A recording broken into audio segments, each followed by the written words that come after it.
हम लोगों के बीच में हमारे मुख्य अतिथि आज इस परिसंवाद के भारत सरकार के कृषि मंत्री, ग्रामीण विकास मंत्री, मध्य प्रदेश के पूर्व मुख्यमंत्री आदरणीय शिवराज सिंह चौहान जी आ चुके हैं।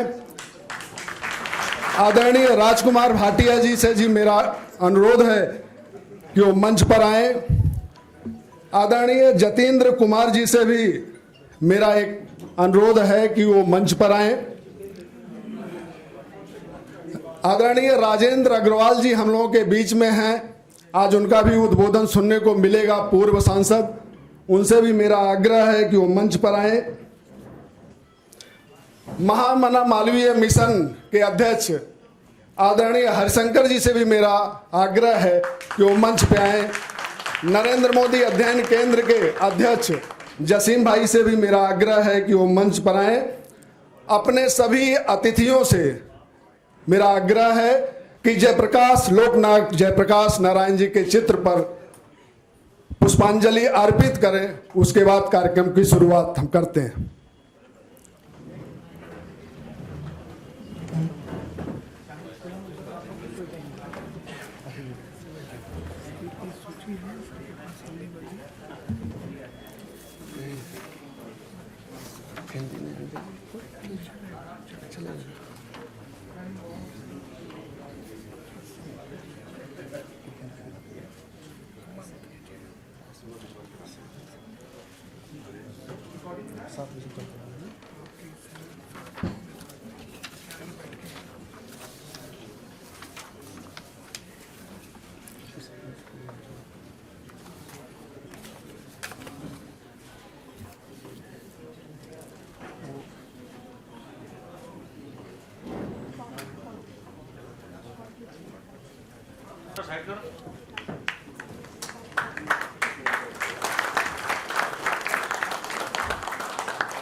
दौलत राम जी से, प्रोफेसर दौलत राम जी से मेरा आग्रह है कि आज इस कार्यक्रम की अध्यक्षता कर रहे पद्मश्री आदरणीय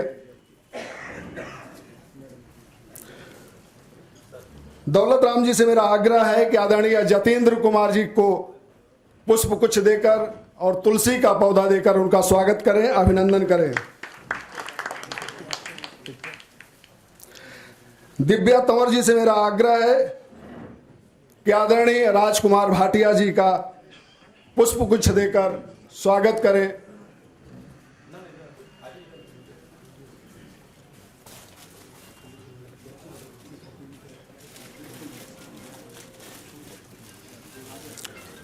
तुषिता भंडारी जी से मेरा आग्रह है कि पूर्व सांसद आदरणीय राजेंद्र अग्रवाल जी का पुष्प गुच्छ देकर और पौधा देकर उनका स्वागत करें, अभिनंदन करें।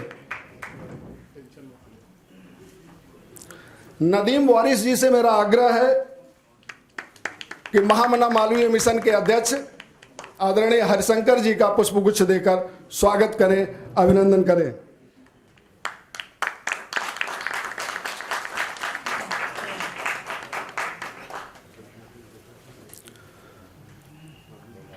इसी क्रम में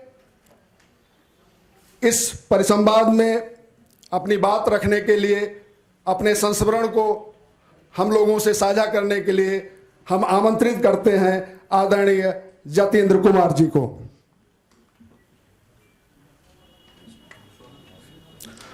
क्षमा चाहते हैं, इस स्वागत वक्तव्य के लिए मैं नरेंद्र मोदी अध्ययन केंद्र के अध्यक्ष आदरणीय जसीम जी से आग्रह करता हूं कि वो आए।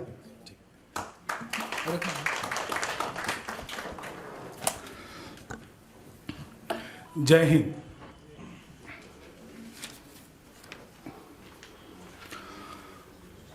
आज के इस 49वां काला अध्याय भारत का पे आज कार्यक्रम में आप सभी महानुभाव और ख़ास करके मैं भारत के कृषि मंत्री श्री शिवराज सिंह चौहान जी का तहे दिल से शुक्रिया अदा करता हूं कि उन्होंने बहुत कम समय में हम लोगों की इस प्रार्थना को स्वीकार किया। इसके साथ यूएसए से आए श्री जतेंद्र कुमार जी, प्रोफेसर राजकुमार भाटिया जी, श्री राजेंद्र अग्रवाल जी और इस कार्यक्रम का जो एक साथ नरेंद्र मोदी अध्ययन केंद्र, महामना मालवीय मिशन और प्रज्ञा संस्था के सौजन्य से ये कार्यक्रम हो रहा है।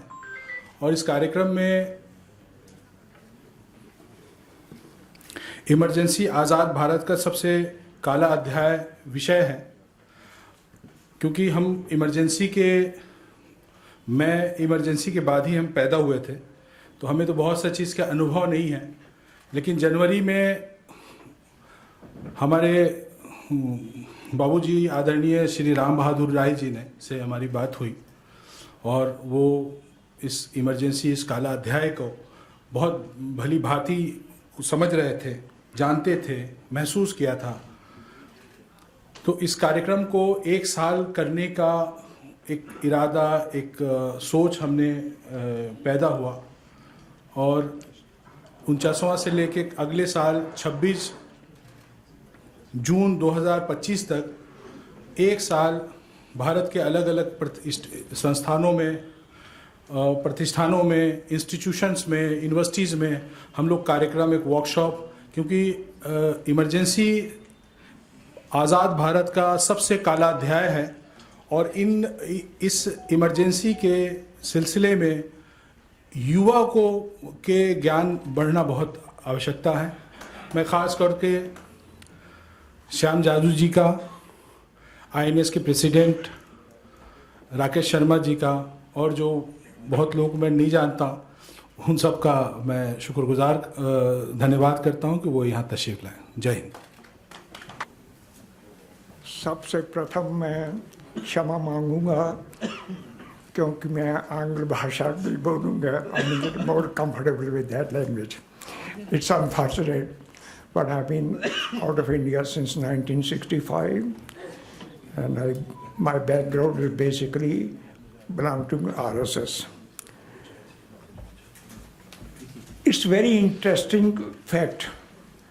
The democratic countries, major democratic countries in the world have faced dark days. America, they got independence in 1776, and 1980s May, they had civil war.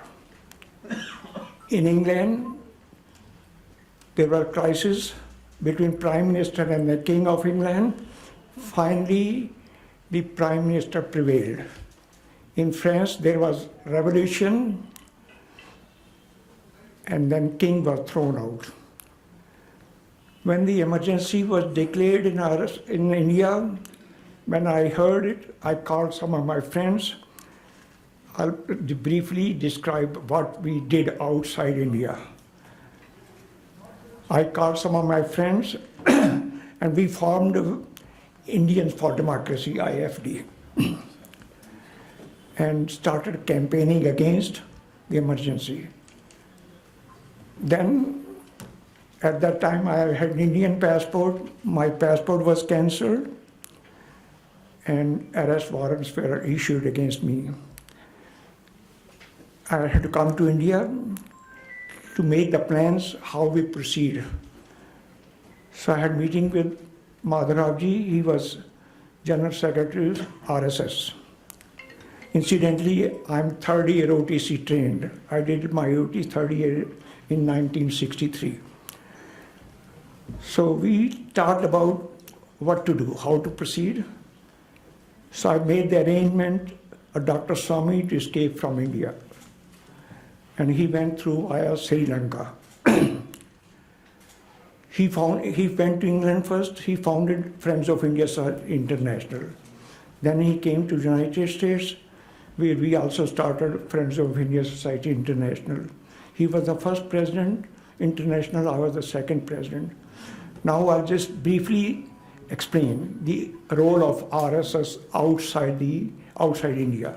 Of course, India, they were very active. All the other parties became ineffective because their leaders, once their leaders got arrested, there was no cadre to do anything. Fortunately, due to the structure of RSS, the power does not lie with the top. Power lies with the Swamsek. Ghatnaiks is the main ghatas. They are the one communication. So RSS kept on communication link and propagating against the emergency. They could not arrest all the people. They did not even know Chamalaji was so famous, but nobody had known how he looked like. I had meeting when I visited India. I had meeting with him just close to the police station in New Delhi. He was just Western, and nobody knew who he was, how he looked like. So that was the strength. Outside, we started campaigning. Then we started chapters, of course, in England, United States, France, Holland, Japan, Germany. And our focus was to hammer Mrs. Gandhi to lift the emergency. And strangely, RSS is known to be like authoritarian government organization. But the RSS is the one which saved the democracy in India. So we started campaigning against the emergency, educating the legislature and the others. And a very interesting thing happened at that time. Due to the propaganda of government of India, some people were influenced that Mr. Gandhi was right. I happened to meet Teddy Kennedy. He had issued a statement that there's no problem in India. It's the terrorist organization like RSS, which is opposing the emergency. Nobody else is doing that. So I went to see him. I said, Teddy, where did you get that information? He said, I got this information from the embassy. He said, did you check it? He said, no, I did not check it. I said, look, Teddy, he knew me. I said, look, I belong to RSS. He said, if you belong to RSS, then it must be a terrorist organization. And then finally, after that, he did not issue any statement against RSS. And we kept on pressing the Indian government whenever their representatives came to United States or England or anywhere. Our Karyakartas confronted them. And they were really embarrassed all the time. Finally, Mrs. Gandhi, she did not like to be called dictator. And we were forcing, and we were just emphasizing the fact there is no constitution in India. And nothing is left there. Finally, they declared democracy. Talking to the democratic system. The Indian scholars were the first one to emphasize the concept of democracy, Ganatantra. In fact, there is a very interesting story. When Alexander attacked India, the western part of India, there was some small kingdom which was democratic. He used to send his representative for discussion whether to surrender or what to do, fight. So he called the whole, thousands of people came. What is this thing? He said, we are a democratic country, nobody has the right to represent anybody else, we all have to. He said, I can't negotiate with all these people. So that's the extreme of democratic system.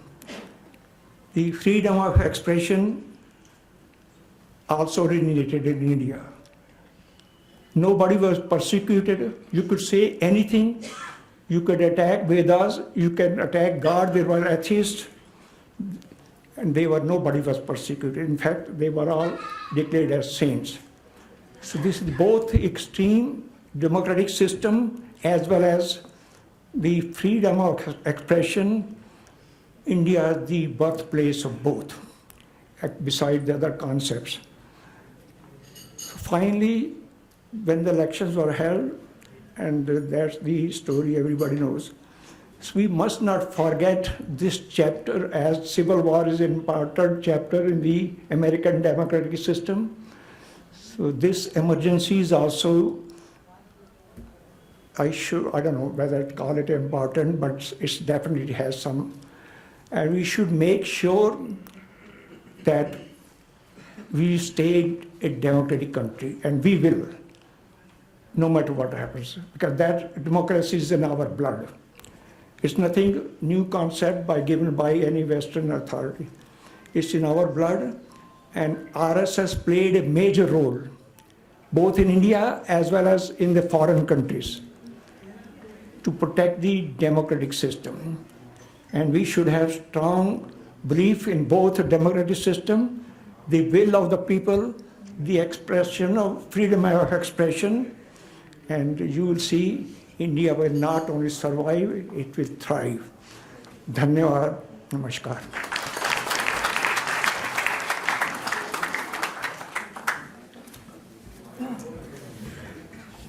ये मेरा सौभाग्य है कि अब मैं जिसे आमंत्रित करने जा रहा हूं, जब मैं प्रतापगढ़ में विद्यार्थी परिषद का जिला प्रमुख था, तब आप विद्यार्थी परिषद के राष्ट्रीय अध्यक्ष थे। मैं आमंत्रित करता हूं आदरणीय राजकुमार भाटिया जी को।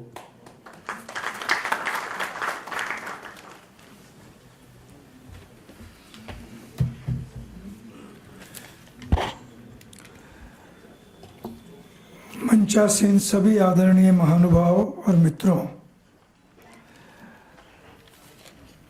आज़ाद भारत का सबसे काला अध्याय बहुत ही अच्छा शीर्षक है। आपातकाल निश्चित ही काला अध्याय था। मैं भी 19 महीने तिहाड़ में रहा था। कल ही मुझे दूरदर्शन में आपातकाल के बारे में एक प्रोग्राम में पैनल में शामिल होने का मौका मिला।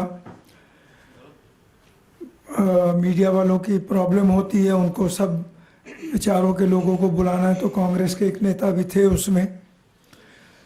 तो विषय ये आ गया कि आपातकाल के बारे में कोई कांग्रेस के लोगों को खेद है कि नहीं। मुझे लगता है कि जो व्यक्ति था उसको तो कुछ पता ही नहीं रहा होगा कि आपातकाल में क्या हुआ, तो वो आपातकाल का जस्टिफिकेशन देने लगा। अभी अभी मैंने राम बहादुर जी से पूछा कि कहीं कांग्रेस ने कहीं कोई खेद व्यक्त किया क्या, और मेरा मानना है कि नहीं किया तो करना पड़ेगा। आपातकाल में क्या हुआ उसके किस्से सुनाने का ये कोई अवसर नहीं है। एक बात ज़रूरी है कहना, और वो ये है कि इंदिरा गांधी को केवल आपातकाल तक सीमित करके हम ना देखें।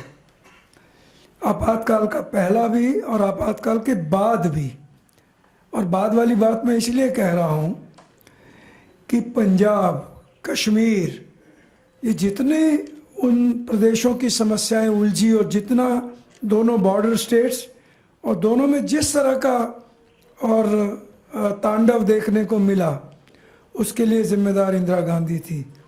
और आपातकाल के पहले भी बहुत सारी ऐसी बातें हैं। इसलिए इंदिरा गांधी देश में की प्रधानमंत्री थी।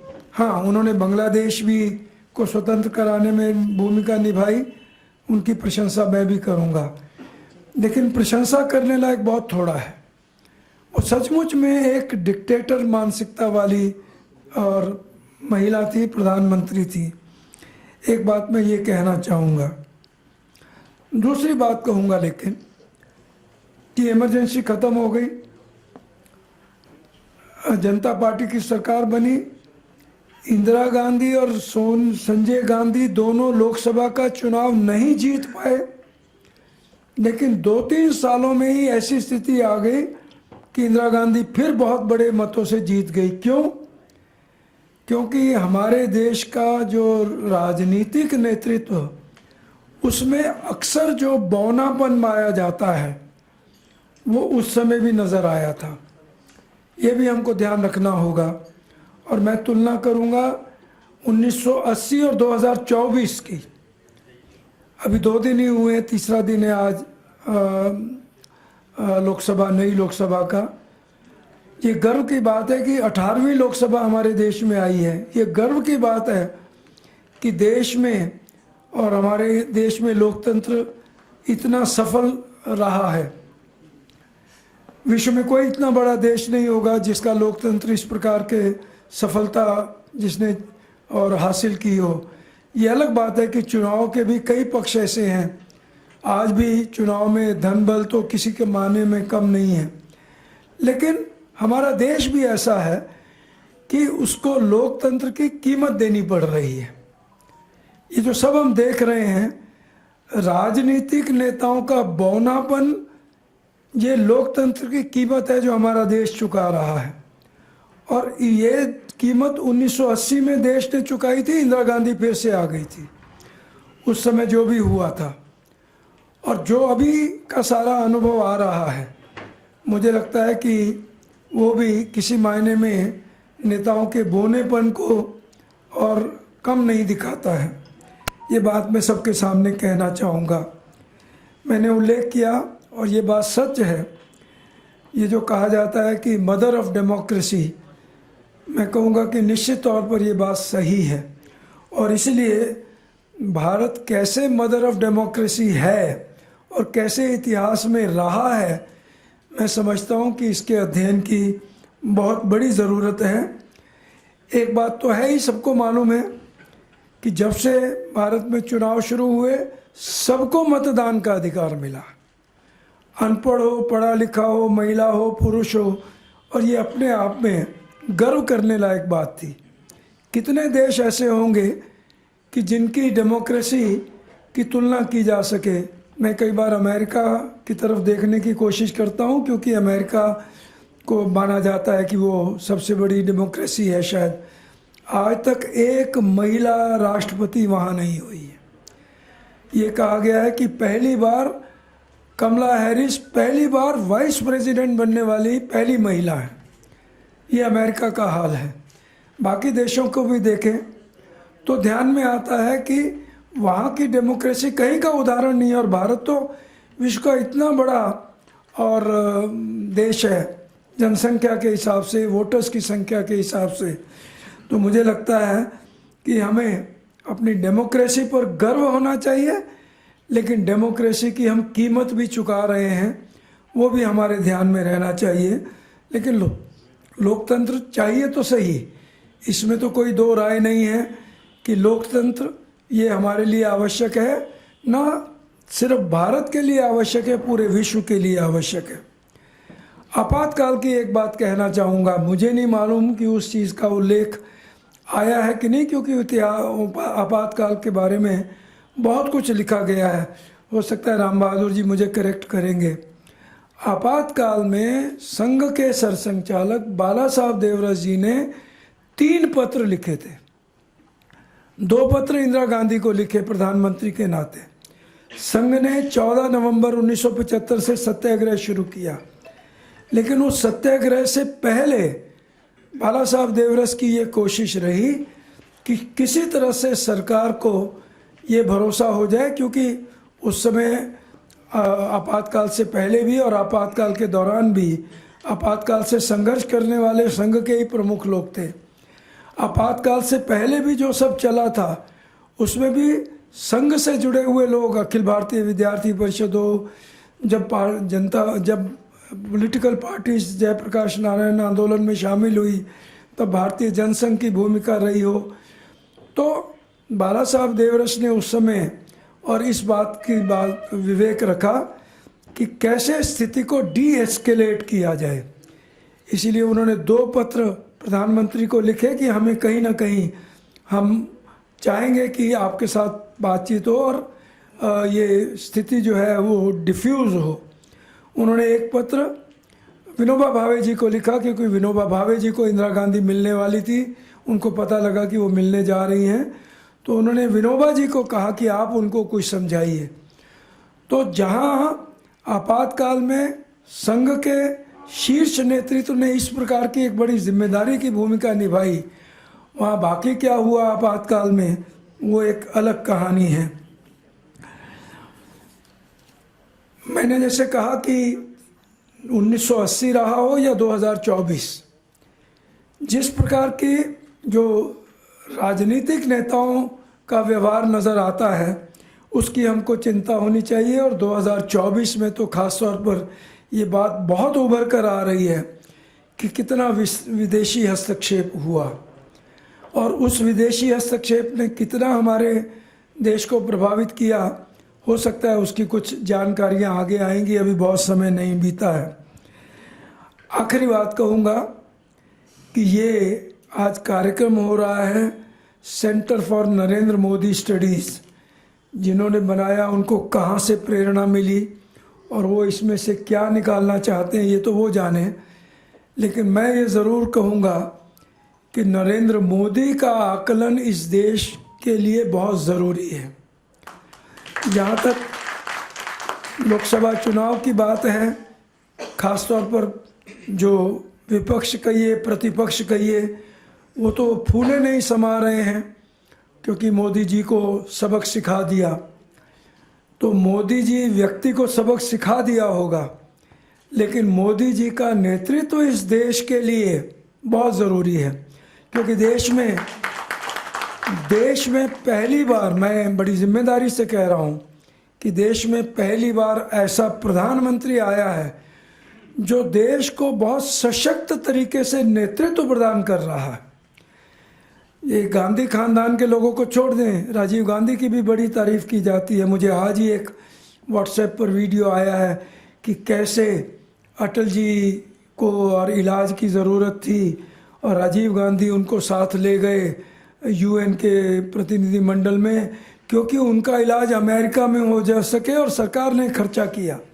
तो राजीव गांधी की महानता का वीडियो मुझे आज एक किसी ने भेजा है। परंतु राजीव गांधी कैसे प्रधानमंत्री थे, कितने, मैं ज़रा स्ट्रॉन्ग शब्द इस्तेमाल करूँगा कि कैसे नौसिखिया प्रधानमंत्री थे, वो एक अलग बात है। इंदिरा गांधी जी का तो जितना भी अध्ययन हो वो कम है। ये मान भी लिया जाए कि और भी ऐसे प्रधानमंत्री हुए हैं, मैं 3 नाम भी लूँगा, मुझे कोई संकोच नहीं है। उसमें 2 कांग्रेस के नेता थे, वो नरसिम्हा राव रहे हों या मनमोहन सिंह रहे हों, लेकिन नरसिम्हा राव किस तरह की सरकार चला पा रहे थे और मनमोहन सिंह प्रधानमंत्री थे कि नहीं थे, यही अपने आप में एक सवाल आता है। उनकी बागडोर किसके हाथ में थी, ये एक सवाल आता है। अटल बिहारी वाजपेयी सरकार चला रहे थे, लेकिन किस प्रकार के मजबूरियों में चला रहे थे। तो ज़रा इसका विचार करना ज़रूरी है कि देश को आज एक ऐसा नेता मिला है जो देश को बहुत ऊंचाइयों तक ले गया है और ले जाने की पूरी संभावना है। इसलिए इस बात का, और ये ज़रूरी है क्योंकि यहाँ तो ऐसे लोग बैठे हैं कि सोचने विचारने वाले लोग हैं, तो इसलिए इस बात का विचार ज़रूरी है। और अभी ज़्यादा समय नहीं बीता है, केवल 3 हफ्ते ही बीते हैं लोकसभा चुनाव का परिणाम आए, लेकिन देश को एक ऐसा नेता मिला है कि जिसके कारण देश बहुत आगे जाएगा और देश में जो भी बदलाव है, जो भी प्रगति है, वो हो पाएगी। इसलिए मैं कहूँगा कि हम आपातकाल में क्या क्या हुआ, कैसे और किया गया, उसकी शायद कहानियों की ज़रूरत नहीं है। हो सकता है कि बाकी बातें सामने आएंगी, परंतु डेमोक्रेसी कैसे उस समय भी बच गई और बाद में भी सरवाइव कर गई, और कैसे डेमोक्रेसी भी आगे फलती फूलती रहे और देश का भी विकास आगे होता रहे, मुझे लगता है कि आज ये हमारे लिए ज़रूर सोचने का विषय है। बहुत बहुत धन्यवाद।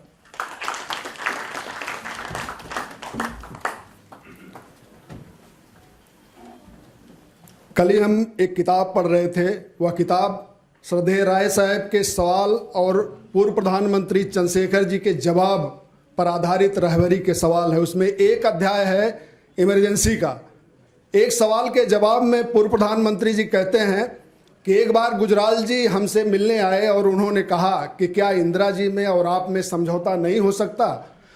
तो पूर्व प्रधानमंत्री चंद्रशेखर जी ने जवाब दिया कि नहीं हो सकता, क्योंकि हम दोनों 2 छोर पे खड़े हैं। एक दिन आपको ये खबर मिलेगी कि किसी ट्रक से मैं कुचल दिया गया। तो गुजराल जी ने कहा कि आप ऐसा क्यों सोचते हैं।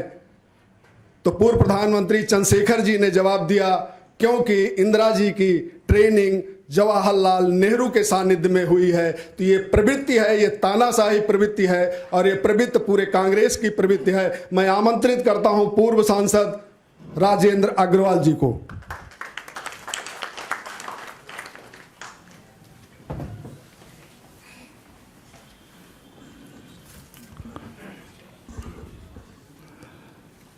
इस कार्यक्रम के अध्यक्ष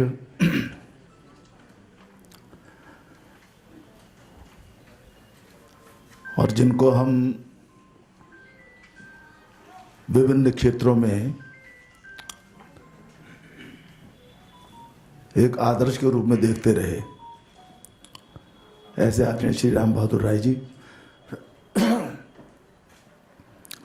हमारे बहुत ही यशस्वी राजनेता, आज के सम्माननीय मुख्य अतिथि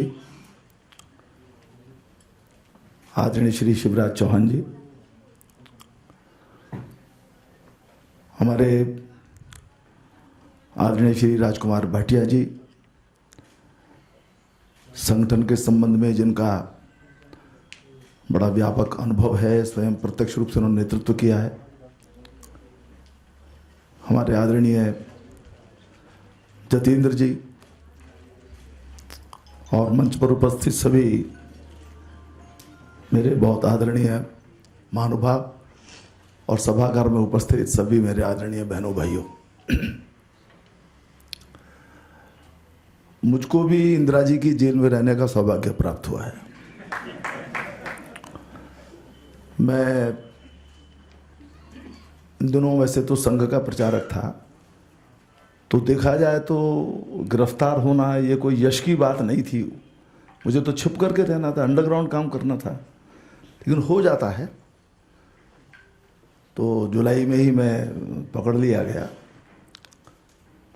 और पहले DIR में 16 महीने और 5 महीने फिर मीसा में।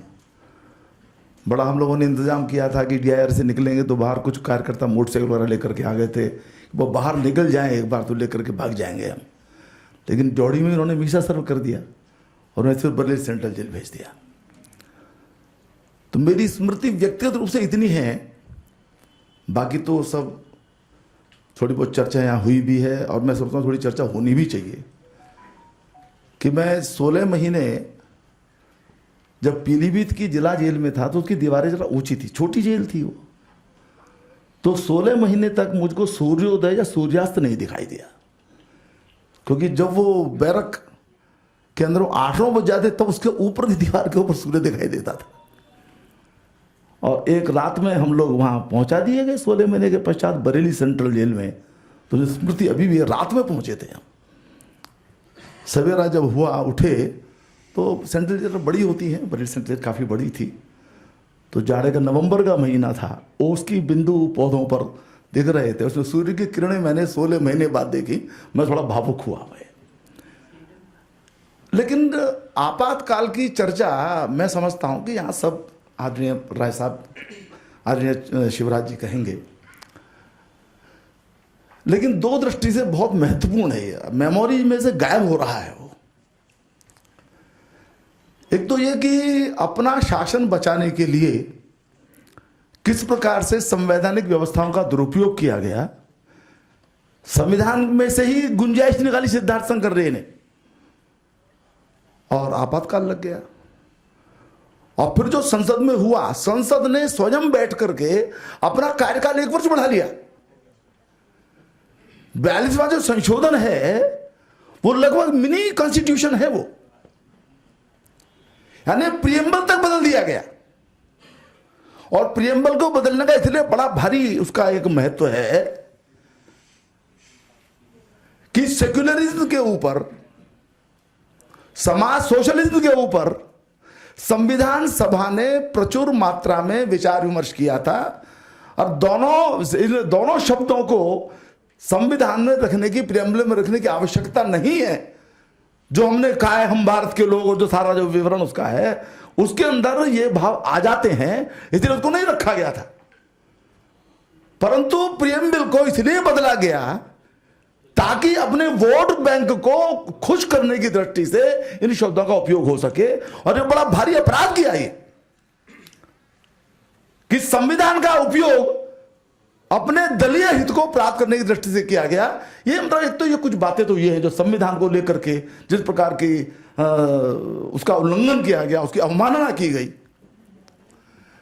लेकिन साथ ही ये बात भी बहुत महत्वपूर्ण है कि आखिर अपनी कुर्सी बचाने के लिए इस देश में जो मदर ऑफ डेमोक्रेसी है, एकम सद विप्रा बहुधा वदंती मत मुंडे मुंडे मत भिन्ना, जहां पर प्रत्येक प्रकार की वैचारिक स्वतंत्रता है, हमारे बिल्कुल वो इनबिल्ट है हमारे संस्कार के अंदर। वो हमें कहीं बुराई नहीं लगता कोई हमारी बात को काटता है, तो हम सहज भाव से उस विभिन्नता के साथ जीते हैं। लेकिन उस देश के अंदर असहमति को इस क्रूरता के साथ उसको कुचलने की कोशिश हुई। यानी मैं मेरठ का रहने वाला हूं, वहां हमारे प्रदीप कंसल, मैं नाम ले रहा हूं, नाखून उसके उखाड़ लिए गए। इन बात का जिक्र होना जरूरी है कि आखिर ऐसी क्या बात थी। पीलीभीत के मैं जिला जेल में था, हमारा पूरन गंगवार एक कार्यकर्ता था, शिक्षक था, वो पेड़ से उल्टा लटका करके उसको इतना पिटाई की गई उसकी कि आज तक भी उसकी आंखें सामान्य नहीं है, वो ठीक से देख नहीं सकता है। और मैंने 2 उदाहरण इसलिए सुना है क्योंकि मेरे एकदम से निकट के हैं। ऐसे उदाहरणों की संख्या पूरे देश में है। तो दोनों बातों की स्मृति आज के काले दिन इसके आज हम स्मरण कर रहे हैं, तो किया जाना जरूरी है कि संविधान के साथ किस प्रकार की शरारत की गई, संविधान के साथ किस प्रकार का जो है व्यवहार किया गया, कैसे उसको यानी रात को राष्ट्रपति जी को ले जाकर के, और बिना कैबिनेट की मंजूरी के, कैबिनेट की मंजूरी नहीं थी, अगले दिन सवेरे 26 तारीख को उसकी औपचारिकता हुई है, उनके सिग्नेचर कर रही राष्ट्रपति महोदय से।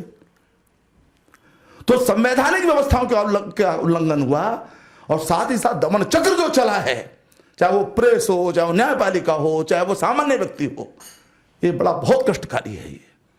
और इसलिए उनकी स्मृतियां हमारे साथ रहनी बहुत जरूरी है।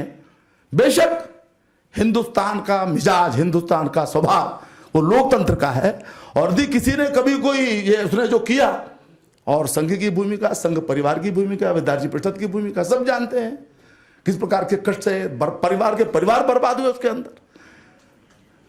उसमें से वो, क्योंकि हम मदर ऑफ डेमोक्रेसी हैं, क्योंकि हमारे खून में, हमारे संस्कार में, हमारे स्वभाव में लोकतंत्र है, इसलिए हम विजयी हुए और लोकतंत्र की ठीक से बहाल हुआ। अब वो अप डाउन तो चलते रहेंगे, लेकिन एक बात की जरूर मैं चर्चा करना चाहता हूं। 3रा दिन आज संसद का है, नई लोकसभा का है, संविधान की प्रति लेकर के शपथ ले जा रहे हैं। एक नैरेटिव, फॉल्स नैरेटिव कैसे खड़ा किया जाता है। आप संविधान के प्रति समर्पित हैं, बहुत अच्छी बात है, प्रत्येक को होना चाहिए, हमारी शपथ ही संविधान को लेकर के है। लेकिन जो फॉल्स नैरेटिव है, मैं चुनाव की बात नहीं कर रहा, चुनाव में सब दांव चलते होंगे, जो जितना जिसको समझा पाया, लेकिन इस सबको देखते हुए मुझे वो रामचरितमानस का एक प्रसंग याद आता है। मैं 2 मिनट में उसको क्या करके अपना निवेदन समाप्त करूंगा। आपने काली नेमी का चरित्र सुना होगा। वो जब लक्ष्मण को मूर्छा हो गई तब संजीवनी लानी थी हनुमान को, हनुमान ही ला सकते थे हनुमान को, कहा गया कि आप लेके आओ जी। तो रावण को ही चिंता हुई, रावण के कुनबे को ही चिंता हुई कि यदि ये संजीवनी ले आएंगे तो ला तो सकता है ये हनुमान, इसने हमको दिखा रखा है अपनी ताकत कितनी है, इसलिए इसको रोका जाए। और प्रत्यक्ष आमने सामने के युद्ध में तो इसको रोक नहीं सकते, बहुत बलशाली है ये, तो छद्म कुछ किया जाए, और देखा कैसे रुक सकता है ये। तो मैंने इसको रास्ते में कहीं राम कथा के माध्यम से इसको डेविएट किया जाए इसको। तो फिर एक काली नेमी नाम का राक्षस था, व्यक्ति था उनकी सेना का, उसको कहा कि तुम आओ और तुम जरा जो उड़ने का रास्ता है उसमें बीच में बैठ करके और कुछ ऐसा करो कि ये घंटे 2 घंटे इसके बर्बाद हो जाए हनुमान के, क्योंकि वो संजीवनी को पहचानने में, लाने में दिक्कत होगी, बस काम खत्म हो जाएगा ये। तो कथा ये आपने सबने सुनी होगी, ये मैं कि उसका उल्लेख कर रहा हूं कि काली नेमी ने रास्ते में बैठ करके बाकायदा राम कथा का बड़े जोर जोर से उच्चारण शुरू किया, और हनुमान का ध्यान आकृष्ट भी हुआ। हनुमान गए भी वहां पर, लेकिन हनुमान जहां बलशाली है वहां बुद्धिमान भी है, उनको ध्यान में आ गया कि ये क्या कर रहा है। उनको अंततः ध्यान में आ गया कि ये तो जो है मेरे मार्ग में बाधा पैदा करने के लिए यहां पर आया है, और फिर उन्होंने काली नेमी का वध किया। ये जो फास्ट नैरेटिव वाले जो लेकर के संविधान को और दिखा दिखा करके राम नाम जप रहे हैं, ये राम के भक्त नहीं है, संविधान के भक्त नहीं है। ये यहाँ की परंपरा को नष्ट करने वाले, उसको डैमेज करने वाले, उसको नुकसान पहुंचाने वाले काले नेमी है। ये नैरेटिव हमारे ध्यान में रखना चाहिए। और आगे आने वाली चीजें इस नैरेटिव के आधार पर चलने वाली। मोदी जी का नेतृत्व अद्भुत है, लेकिन वो दुनिया के कुछ लोगों को स्वीकार नहीं है। वो सौरव जैसे लोगों को स्वीकार नहीं है। हमको लगता है कि ये कहां से आ गए, अभी तक तो हम ही चौधरी थे। ऐसी चीजें होंगी और दुर्भाग्य ये है कि हमारे कुछ लोग वो विदेशों में जाकर के भारत की आलोचना करके इस नैरेटिव को खड़ा करने की कोशिश करते हैं। मैं समझता हूं कि आज के दिन इन बातों का स्मरण करते हुए भी हमें सतर्क रहने की जरूरत है। आपातकाल का एक काला जो दिन था, ये वास्तव में हमको बहुत बड़ी शिक्षा देने वाला है। हमको शिक्षा लेनी है। आपका बहुत बहुत धन्यवाद। जय हिंद, जय भारत।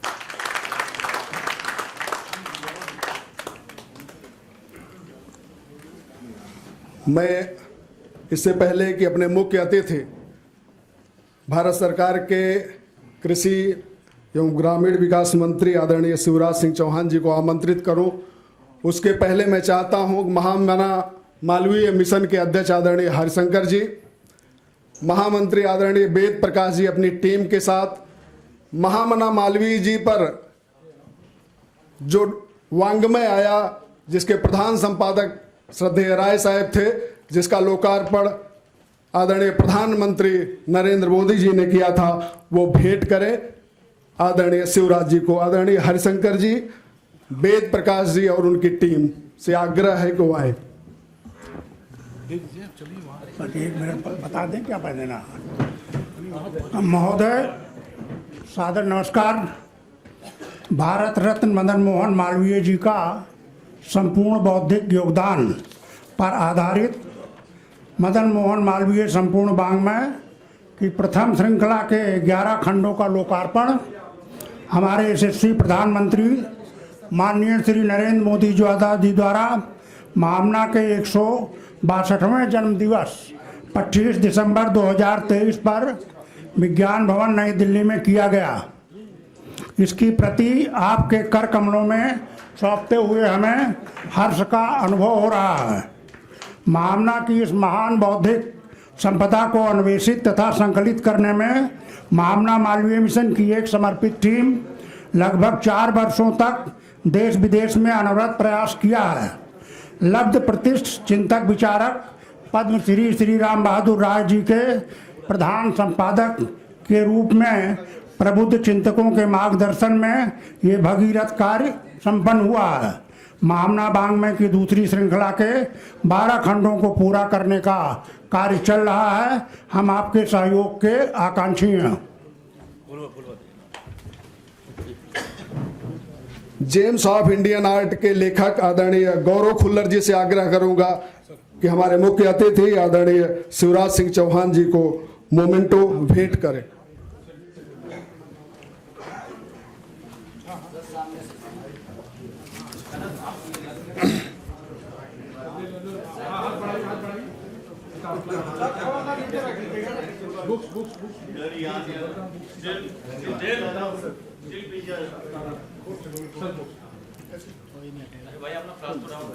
जैसे मेरा मैं झोला देना बस खत्म। हाँ।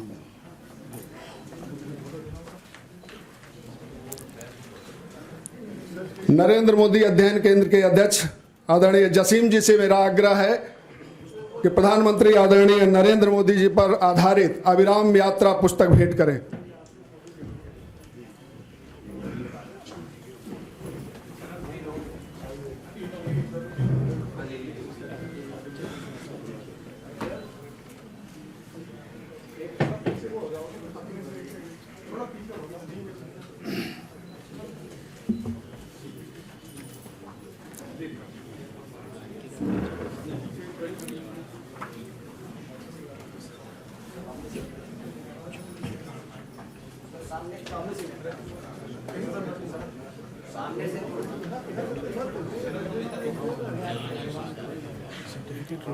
बाद में हाँ।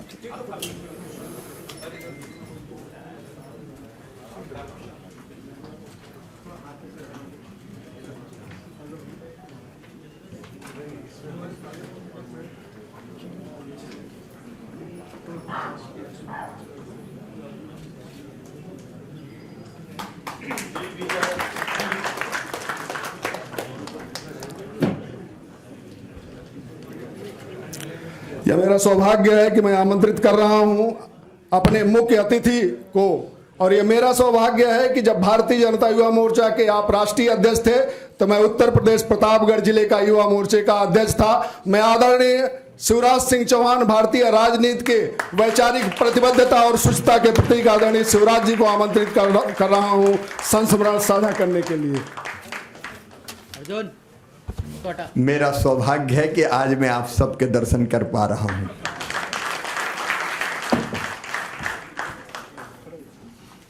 हमारी प्रेरणा भाई बचपन से जिनके सत्संग का सौभाग्य मिला है, आदरणीय श्रीमान राम बहादुर राय जी, आदरणीय प्रोफेसर राजकुमार भाटिया जी, अर्जुन आदरणीय राजेंद्र अग्रवाल जी, प्रोफेसर जसीम जी, हरिशंकर सिंह जी, और विशेष रूप से इस कार्यक्रम में जितेंद्र कुमार जी पधारे हैं। मैं उनका हृदय से स्वागत करता हूं।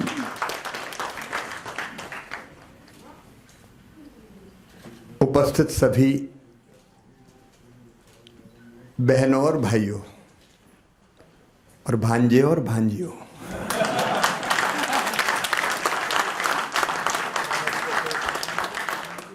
मैं अभी बड़े असमंजस में था और संकोच में भी। बार बार कहा जा रहा है मुख्य अतिथि, मुख्य अतिथि, मुख्य अतिथि। मैं अतिथि नहीं हूं, मैं तो मामा हूं। और वैसे भी अतिथि तो वो होता है जिसके आने की तिथि ज्ञात नहीं होती, बिना बताए कभी भी टपक जाए, वो अतिथि। ठीक है बेटी। और इस कार्यक्रम में मैं मेहमान कैसे हो सकता हूं? मैं भी घर वाला हूं, परिवार वाला हूं। अभी राजेंद्र जी बता रहे थे, अत्यंत प्राचीन, महान और राष्ट्र भारत हमारा देश। जब दुनिया के विकसित देशों में सभ्यता के सूर्य का उदय नहीं हुआ था, तब हमारे यहां वेदों की ऋचाएं रच दी गई थी, हजारों साल पहले। हम लोकतंत्र की जननी हैं। दुनिया में सबसे पहले गणराज्य, लोकतंत्र अगर कहीं था तो वो भारत में था। एकम सद विप्रा बहुधा वदन्ति, अभी कह रहे थे।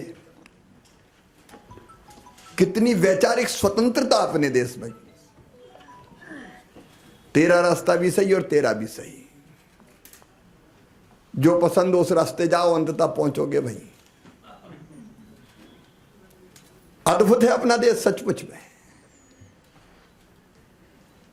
मैं जो युवा है उनसे कहना चाहता हूं, ऐसी वैचारिक स्वतंत्रता कहीं रही है क्या? हमारे देश में कई लोग साकार को मानते हैं, भगवान को मूर्ति में है, राम हो, कृष्ण हो, शिव हो, तो बोले ठीक है साकार को मानो। कुछ लोगों ने कहा कि नहीं नहीं, भगवान मूर्ति में कैसे आ सकता है, वो तो सृष्टि के कण कण में विराजमान है, हम इस थ्योरी को नहीं मानते, निराकार है। बोले तुम भी सही है, तुम निराकार को मानो, किसी को सूली पर नहीं चढ़ाया। लेकिन कई ऐसे भी हमारे यहां हुए हैं विचारक, जिनका ये तो होता ही नहीं है। एक महर्षि हुए, एक चारवाक जी, जिनने कहा यावत जीवेत सुखम जीवेत ऋणम कृत्वा घृतम पीवेत भस्मीभूतस्य देहस् पुनर्जन्म कुतो। उन्होंने कहा जब तक जियो सुख से जियो, उधार लेके भी घी पियो। ये शरीर तो माटी में मिलने वाला, पुनर्जन्म कुछ नहीं होता। तो उनको भी उपमा दी कि ये तो नया विचार दिया, ये भी महर्षि है। विचारों की ऐसी स्वतंत्रता इस धरती पर आज नहीं, हजारों साल से रही है।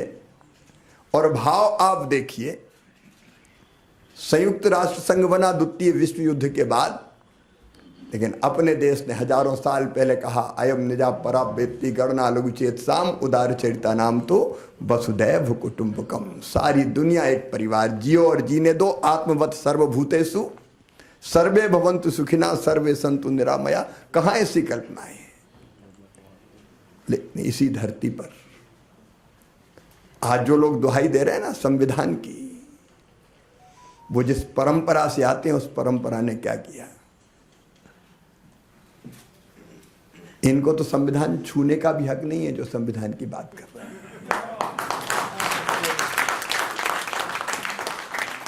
क्या किया था इनने? मैं तो बहुत छोटा था, मैं इमरजेंसी के पहले पैदा हुआ, लेकिन राम बहादुर भाई साहब और राजकुमार जी यहां बैठे हुए हैं। मैं मॉडल स्कूल भोपाल में था, एक उसका प्रेसिडेंट था भोपाल में, टीटी नगर, तात्या टोपे नगर। आजकल ये भी बदल देते हैं, तात्या टोपे नगर को टीटी नगर कर देते हैं। और स्वाभाविक रूप से उस समय विद्यार्थी परिषद के संपर्क में आया, और उस समय बिहार से और पहले गुजरात से नवनिर्माण आंदोलन की ज्वालाएं चारों तरफ फैल रही थी। जैसे चिमन भाई पटेल मुख्यमंत्री हुआ करते थे, वहां के कुशासन के खिलाफ नौजवान निकल पड़ा, और समय बिहार में आंदोलन शुरू हुआ बेरोजगारी, भ्रष्टाचार, गलत शिक्षा पद्धति और महंगाई के खिलाफ, जिसको छात्रों ने शुरू किया, नौजवान आगे आए, और अंततः उसका नेतृत्व किया लोकनायक जयप्रकाश नारायण जी ने। मैं भी पढ़ता था, छोटा था, 10वीं 11वीं में, और हम भी उस आंदोलन में शामिल हो गए। छात्र युवा संघर्ष वाहिनी बनी थी उस समय, तो छोटे छोटे आंदोलन, प्रदर्शन। लेकिन आप एक मानसिकता देखिए, केवल सत्ता बचा रखने के लिए नहीं, कांग्रेस के डीएनए में तानाशाही है, निरंकुश शासन। जो मन में आएगा वो करेंगे, और उसमें कोई बाधा बनेगा तो वो चाहे सर्वोच्च न्यायालय के न्यायाधीश क्यों ना हो, उनको भी ठीक कर देंगे। अब मैं आप में से कई को पता होगा, अगर न्यायालय ने किसी फैसले को संविधान सम्मत नहीं माना, तो उस समय 3 न्यायाधीश ऐसे थे जिनको डिमोट करके एक को प्रमोट किया गया था। प्रतिबद्ध न्यायपालिका, जो हम कहें वो करो। कहां ऐसे उदाहरण मिलते हैं लोकतंत्र में? फैसला आया, चुनाव अवैध हो गया इंदिरा जी का, शासन प्रशासन का दुरुपयोग करके जीती थी, लेकिन कुर्सी नहीं छोड़ेंगे। एक तरफ जेपी के नेतृत्व में आंदोलन चल रहा था, सिंहासन खाली करो कि जनता आती है, लेकिन तय किया किसी कीमत पर नहीं छोड़ना है। और इसलिए आपातकाल लगा, संविधान की धज्जियां उड़ा दी गई, मौलिक अधिकार समाप्त कर दिए गए। प्रावधान वैसे कि एक संविधान के संशोधन पर मैं चर्चा नहीं करूंगा, वो आज का इतना विषय भी नहीं है। सारे मौलिक अधिकार खत्म, मीसा को खतरनाक बना दिया गया। राजन जी तो मीसा और डीआईआर दोनों में रहे। आप कल्पना करते हैं, कई को पता नहीं क्या हुआ। मेरी परीक्षा थी, मैं 11वीं की परीक्षा दे रहा, उस समय 10+2 नहीं हुआ करता था मध्य प्रदेश में। 11वीं और 11वीं पास करके फिर कॉलेज में जाते थे। तो 11वीं की परीक्षा देनी थी, तो मैं तो गांव का रहने वाला, भोपाल में कमरा किराए पे लेके पढ़ते थे। और आंदोलन से स्वाभाविक रूप से छात्र होने के कारण जुड़ा था। तो मेरी परीक्षा थी, मुझे अच्छी तरह याद है, 10 अप्रैल से 76 की बात कर रहा हूं मैं। 8 तारीख को मैं रात को 11 बजे पढ़ रहा था, दरवाजा कमरे का खटखटाया। मैं ऐसे ही पजामा और उस शर्ट में जैसे पढ़ते हैं घर में वैसे था, और तो कोई था नहीं। दरवाजा खोला तो सामने पुलिस वाले दिखाई दिए। मुझे देखते कहा कि तू ये शिवराज सिंह चौहान? मैंने कहा हाँ हूं तो मैं ही। तो बोले तू इंदिरा गांधी के खिलाफ आंदोलन चलाएगा? हमें और पहले और भी दुबला पतला था।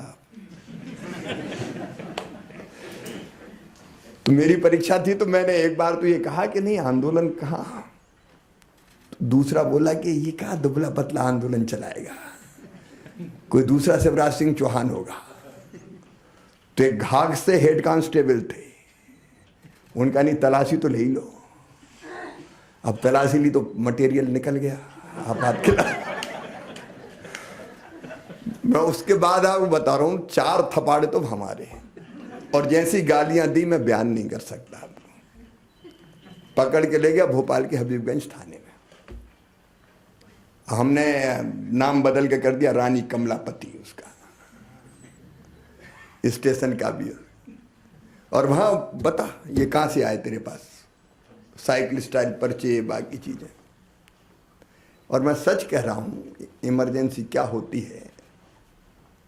मेरे घुटनों के जोड़ों में, कोहनियों के जोड़ों में इतने डंडे मारे गए कि आज भी जब बादल आते हैं कड़कते हैं तब हाथ और पैर दुखते हैं, एक एक जोड़ दुखता है।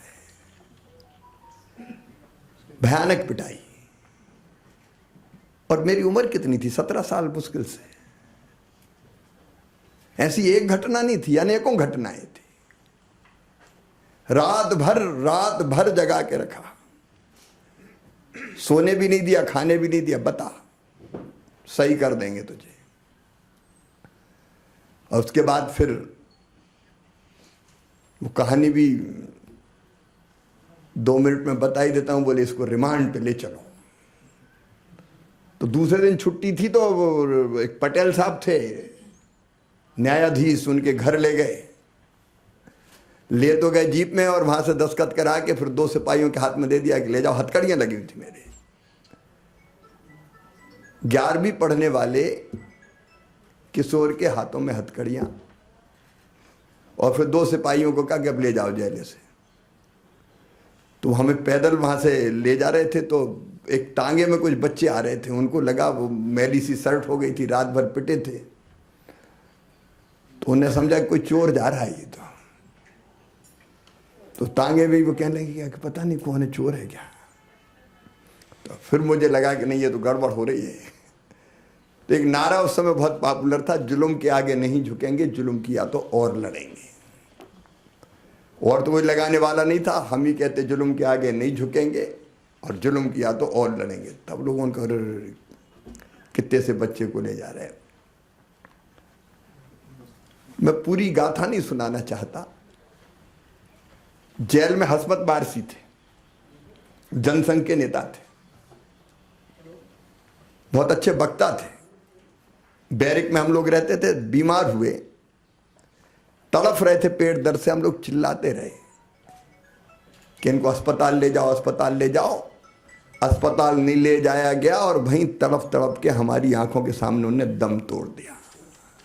मध्य प्रदेश की हसमत बारसी, अगर मध्य प्रदेश को जानते हैं तो, उनका बेटा आज भी है। और हालत ये थी केवल जेल के अंदर नहीं, पूरा देश जेल खाना था।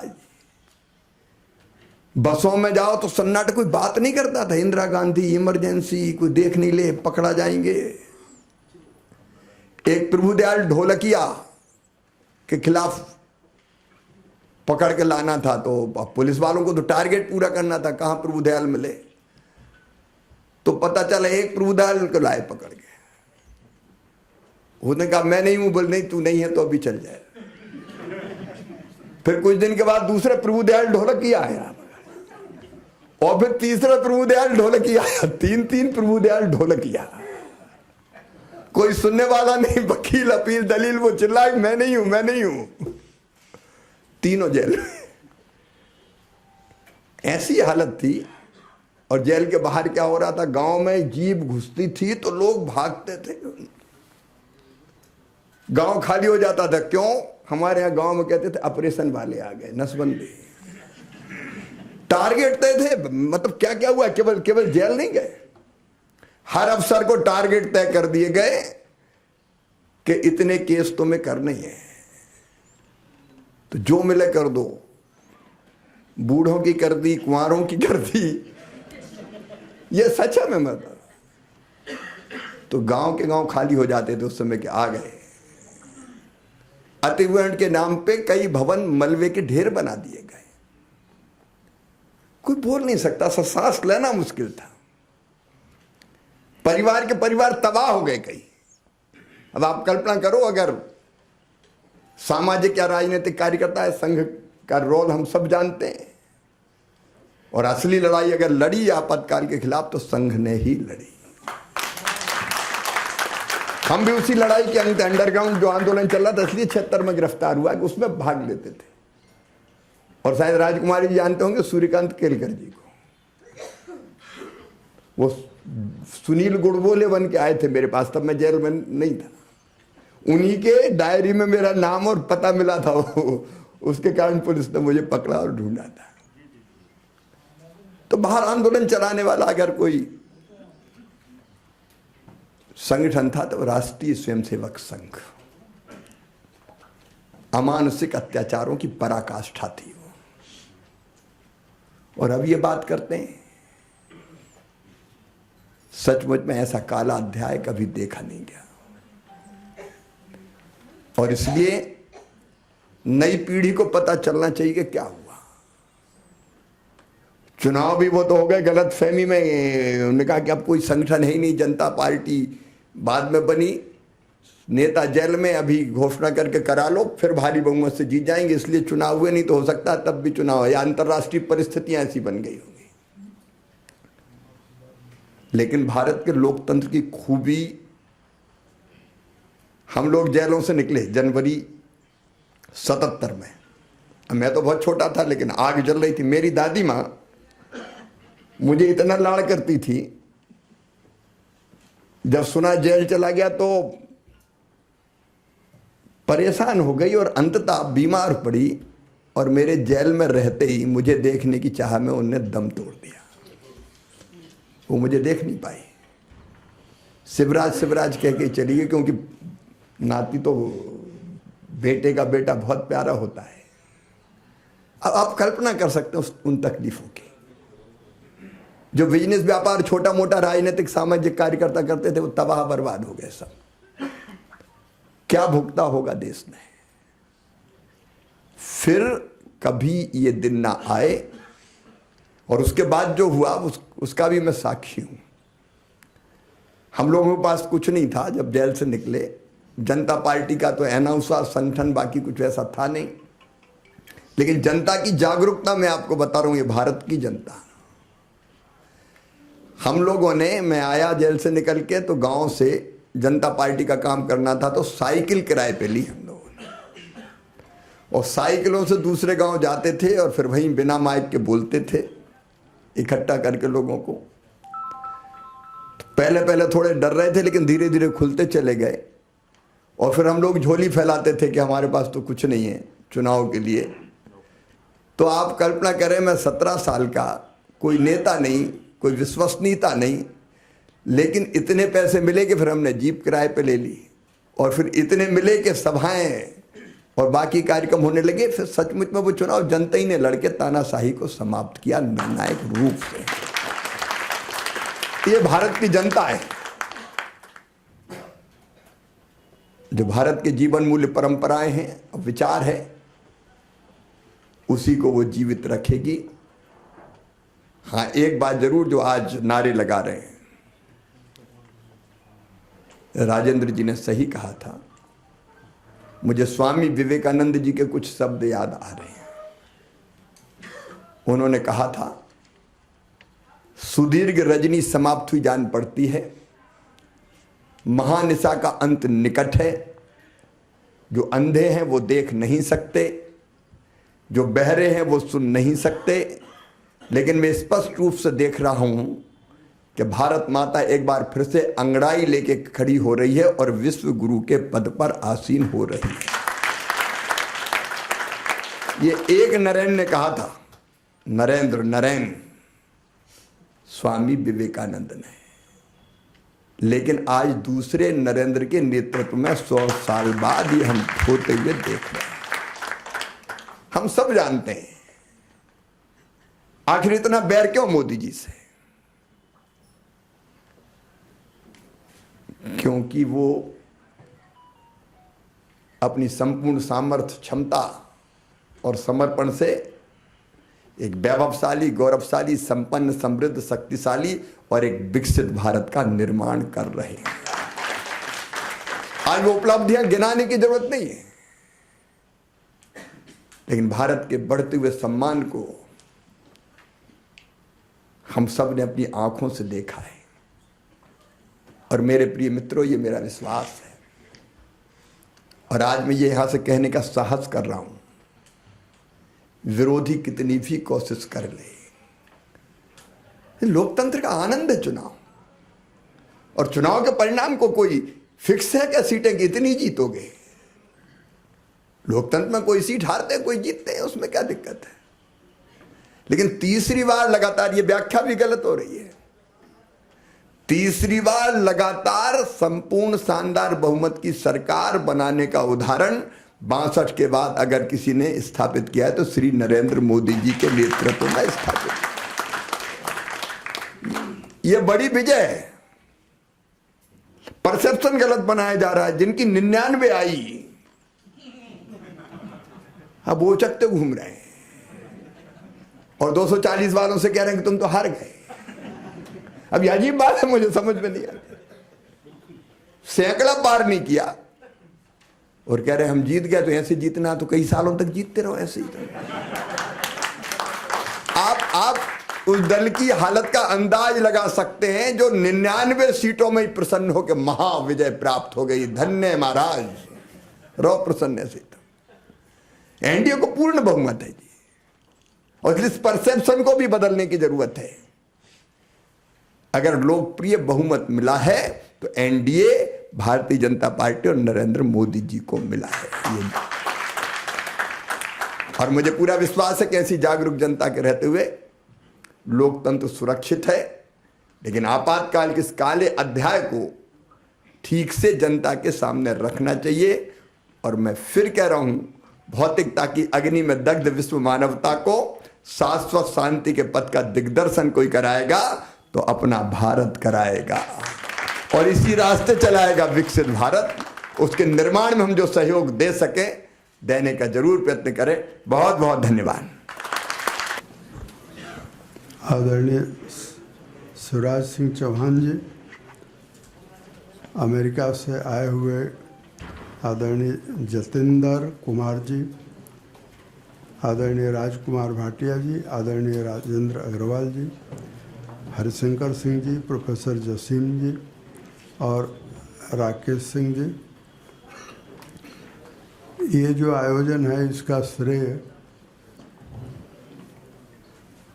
जतेंद्र कुमार जी को है। 6-7 महीने से बार बार हम लोगों को ये याद दिला रहे थे कि इमरजेंसी का 50 साल होने जा रहा है और कुछ आप लोगों को यहाँ आयोजन करना चाहिए। हर साल वैसे 26 जून को हम लोग कुछ न कुछ करते हैं, लेकिन इस बार जो आयोजन अभी आप जिसमें हैं वह जतेंद्र कुमार जी के बार बार पीछे पड़ने के कारण ही हुआ है, और इसका श्रेय 2 लोगों को है, जतेंद्र कुमार जी को और दूसरा उनके मित्र और हम लोगों के बड़े भाई राजकुमार भाटिया जी को। इस आयोजन को फिर जब बात चली तो मैंने जसीम जी से कहा कि हमें मिलजुल करके यह करना चाहिए। विचार यह है कि हम इसको आज तो शुरुआत कर रहे हैं, क्योंकि आज इमरजेंसी का 49 साल पूरा हो रहा है, और मैं यहाँ ज़रूर कहना चाहता हूँ कि बहुत इमरजेंसी की तारीख के बारे में भ्रम है। ये भ्रम क्यों है, इसका कारण आप ढूंढें। लेकिन आमतौर पर कोई 25 कहता है, कोई 26 कहता है। मैं 2-3 सूचनाएं इसके बारे में आपको देना चाहता हूं कि दरअसल इमरजेंसी की जो घोषणा है वो 26 जून को सुबह 8 बजे इंदिरा गांधी ने, यानी प्रधानमंत्री इंदिरा गांधी ने रेडियो पर आ करके दी और उन्होंने राष्ट्रपति का जो आदेश था उसे सुनाया और कुछ और बातें कही। उससे पहले आप सब जानते हैं कि इमरजेंसी की ज़्यादतियाँ जिसके बारे में शिवराज सिंह जी चर्चा कर रहे थे, उसकी जांच के लिए एक शाह आयोग बना था और कम लोगों को ये बात मालूम है कि 1980 में इंदिरा गांधी जब वापस आई तो शाह आयोग की सारी प्रतियां जो प्रकाशन विभाग के पास थी उसको मंगवा करके जला दिया गया ताकि इमरजेंसी की जातियों की जांच की जो रिपोर्ट है वो लोगों को ना मिले। 2010 में लाल कृष्ण आडवाणी को याद पड़ा कि शाह कमीशन की रिपोर्ट खोजी जानी चाहिए। उन्होंने जगह जगह पुस्तकालयों में पता किया और वो नहीं मिली। तो अंततः ईरा सेजियन जो उस समय इमरजेंसी के दौरान पार्लियामेंट के मेंबर थे, उनकी लाइब्रेरी से खोज करके और शाह कमीशन की रिपोर्ट उन्होंने, जब आडवाणी जी ने उनसे संपर्क किया तो उन्होंने इमरजेंसी शाह कमीशन की रिपोर्ट लास्ट एंड फाउंड शीर्षक से वो पूरी रिपोर्ट छपवाई। यानी इंदिरा गांधी ने केवल ज्यादतियाँ नहीं की बल्कि जातियों को छिपाने की भी कोशिश की। और ये मैं कुछ दिनों से, और मैं आपसे भी कहूँगा कि आप भी समय मिले तो पढ़िए, इमरजेंसी के बारे में 2-3 प्रामाणिक पुस्तकें हैं। पुस्तकों की कोई कमी नहीं है इमरजेंसी के बारे में, मेमोयर बहुत हैं। सबसे छोटी और रोचक पुस्तक है के.आर. मलकानी की। के.आर. मलकानी रात को 12 बजे कोई दस्तक दे रहा है, ये उनकी पुस्तक का शीर्षक है। और कैसे मदरलैंड के संपादक को चारों तरफ से पुलिस का घेरा डाल करके गिरफ्तार किया जाता है, उनको फ़ोन करने की इजाज़त नहीं दी जाती, उनकी पत्नी को, पड़ोसी को बुलाने की इजाज़त नहीं दी जाती और थाने ले जाया जाता है। और जैसे उनको ले जाया गया उसी तरह से चंद्रशेखर, राजनारायण, बीजू पटनायक, पीलू मोदी, सबका उन्होंने वर्णन किया है। जब ये लोग रोहतक जेल गए तो चंद्रशेखर जी ने मजाक में पूछा कि बीजू ये बताओ हम लोग कितने दिन यहाँ रहेंगे। तो बीजू ने कहा कि मैं इस महिला को जानता हूँ, तुम जिंदगी भर रहने की यहाँ व्यवस्था करो। तो चंद्रशेखर जी ने कहा कि ज़रा इसको कम करो। तो उन्होंने कहा अच्छा ठीक है 10 साल रहो। और सचमुच ऐसा आतंक था उस समय। ये इमरजेंसी हमको क्यों याद करना चाहिए, इमरजेंसी के दिन को हमको क्यों मनाना चाहिए, ये सवाल हम खुद से भी पूछें और लोगों को से भी पूछें, लोगों को भी बताएं। मैं इमरजेंसी में जेल में गया, उसकी कहानी नहीं कहूँगा, लेकिन मैं ये ज़रूर कहूँगा कि कांग्रेस के नेता पुलिस के एजेंट की भूमिका में काम कर रहे थे। मैं बनारस में अगर गिरफ्तार हुआ, मैं छिपने के लिए गया था, लेकिन उस समय के लोकसभा सदस्य सुधाकर पांडे के लोगों ने कोतवाली के पास में क्रॉस कर रहा था सड़क, तो उन्होंने गिरफ्तार करवाया पुलिस से। मैं ये सवाल आपके बीच में पूछना चाहता हूँ, आप के दिमाग में ये सवाल डालना भी चाहता हूँ कि क्या इमरजेंसी ज़रूरी थी? ये हमको जानना चाहिए।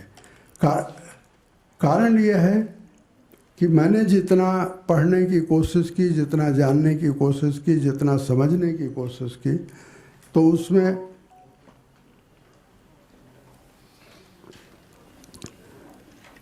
मैंने ये पाया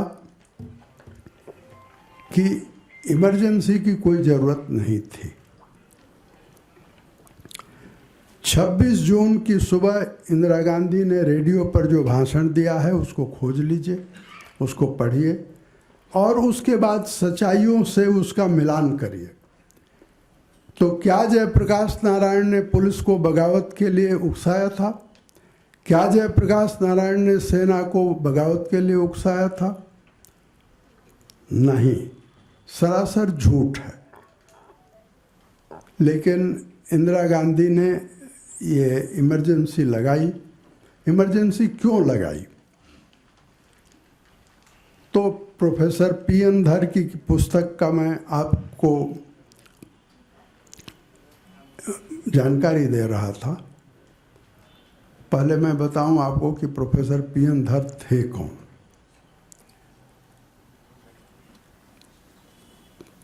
पी.एन. हक्सर का आपने नाम सुना होगा, उनके मित्र भी थे, शिष्य भी थे। दिल्ली विश्वविद्यालय के इकोनॉमिक ग्रोथ में वो प्रोफेसर थे। इंदिरा गांधी ने पी.एन. हक्सर के कहने पर उनको अपना प्रिंसिपल सेक्रेटरी बनाया था। और इमरजेंसी के 25 साल बीत जाने के बाद बहुत लोगों के कहने पर प्रोफेसर पी.एन. धर ने एक किताब लिखी। ऑक्सफोर्ड ने उस किताब को छापा है। उस किताब की टाइटल है Indira Gandhi, emergency and democracy. उस किताब में बहुत सारी बातें हैं, मैं उसमें नहीं जाऊंगा। किस तरह से भुट्टो शिमला पैक्ट हुआ है उसका भी वर्णन है। मैं केवल उस किताब में जो 2-3 बातें इमरजेंसी से संबंधित है वो मैं आपको बताना चाहता हूँ। पहली बात कि प्रोफेसर पी.एन. धर ने ये लिखा है कि इंदिरा गांधी जून के पहले हफ्ते से लेकर के जून के अंत तक प्रधानमंत्री कार्यालय नहीं जा रही थी। उनको प्रधानमंत्री कार्यालय से आकर प्रधानमंत्री के घर में कागजातों पर साइन कराने पड़ते थे। दूसरी बात कि जिस दिन 12 जून को ये इलाहाबाद हाई कोर्ट का फैसला आया तो प्रोफेसर पी.एन. धर को रात को वो उनके छोटे भाई के घर कोई बर्थडे पार्टी थी ग्रेटर कैलाश में, वे वहाँ थे, लेकिन उनको तलब किया गया और एक सफदरजंग रोड पहुँचे और उनसे कहा गया कि इमरजेंसी लगाने का ये आप उनको बुलाया गया 12 जून को। 12 जून को जब वो प्रधानमंत्री के निवास पर पहुंचते हैं तो देखते हैं कि डी.के. बरुआ यानी देवकांत बरुआ, सिद्धार्थ शंकर रे, बंसीलाल, संजय गांधी, ये सब लोग मशविरा कर रहे हैं। और अंततः 12 जून को आप जानते हैं कि इंदिरा गांधी के खिलाफ जगमोहन लाल सिन्हा का फैसला आया था जिसमें उनकी सदस्यता चली गई थी। 20 जून को, और उस समय अभी थोड़े दिनों पहले फाली एस नरीमन का देहांत हुआ है। फाली एस नरीमन उस समय एडिशनल सॉलिसिटर जनरल थे। प्रोफेसर पी एन धर के जिम्मे ये काम दिया गया कि उस जजमेंट को लेकर फाली एस नरिमन के साथ आप बैठिए और सुप्रीम कोर्ट में चैलेंज करने के लिए आप इस केस का अध्ययन करिए। दोनों की ये राय थी कि शायद ये टेक्निकल ग्राउंड पर हम सुप्रीम कोर्ट में जीत जाएंगे और 20 जून को नानी पालकीवाला इंदिरा गांधी के वकील बने। वेकेशन जज वी.आर. कृष्ण अय्यर की अदालत में याचिका दायर की गई और 24 जून को वी.आर. कृष्ण अय्यर ने जो फैसला सुनाया उसे मैं अर्धनारीश्वर का फैसला कहता हूँ, जिसमें आधा नारी है और आधा नर है। लेकिन इंदिरा गांधी को उस फैसले से कोई राहत नहीं मिली। केवल ये हुआ कि आप प्रधानमंत्री पर रह सकती हैं, लोकसभा में जा सकती हैं, लेकिन सदस्यता उनकी बहाल नहीं हुई। 24 जून का ये फैसला इमरजेंसी का कारण है। और जिस शाह कमीशन का मैंने जिक्र किया, मैंने जानबूझ करके जिक्र किया।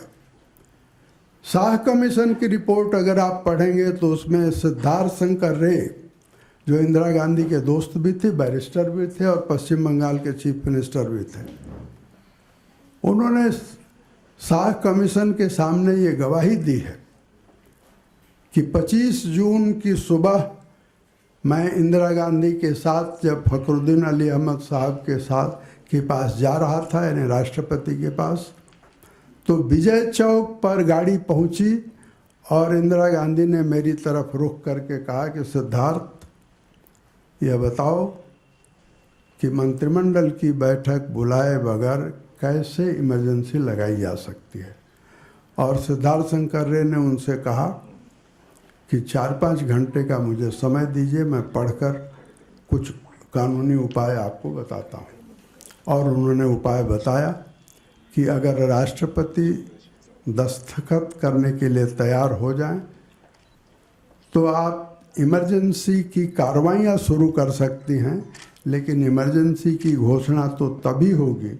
आज भी आप संविधान उलट करके देख लीजिए तो उसमें लिखा हुआ है कि मंत्रिमंडल की बगैर मंजूरी के इमरजेंसी की घोषणा नहीं की जा सकती, चाहे वो एक्सटर्नल इमरजेंसी हो या इंटरनल इमरजेंसी हो। परंतु इंदिरा गांधी ने इमरजेंसी की घोषणा तो 26 जून को की।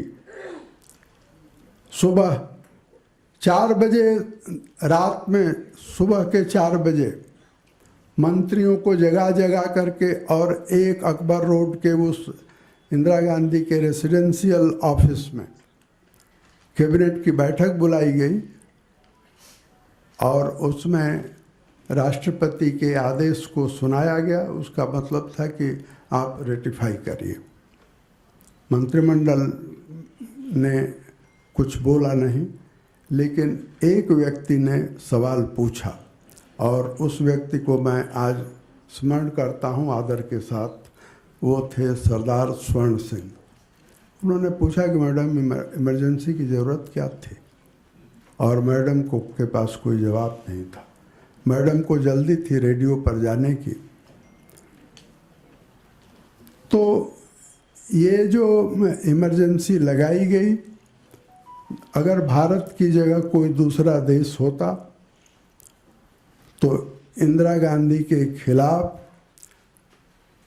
जिस तरह से न्यूरमबर्ग का ट्रायल हुआ था, उस तरह से लोगों की हत्या के लिए, लोगों को जेलों में डालने के लिए इंदिरा गांधी के खिलाफ मुकदमा चलाया जाता। मैं तो यह कहना चाहता हूं इस अवसर पर कि इमरजेंसी के 50 साल हो रहे हैं। 50वें साल में शाह कमीशन की रिपोर्ट फिर से छापी जानी चाहिए। इंदिरा गांधी ने जो ज्यादतियाँ की, उस सरकार ने जो ज्यादतियाँ की, उसके खिलाफ फिर से सुप्रीम कोर्ट में मुकदमा दायर होना चाहिए। कितने लोगों की जानें गई। और दूसरी तरफ पता नहीं आप में से कितने लोगों ने पढ़ा है, मैं नहीं जानता, के विक्रम राव अभी जीवित हैं। जॉर्ज फर्नांडिस के साथ डायनामाइट कांड में टाइम्स ऑफ इंडिया के वो रिपोर्टर थे।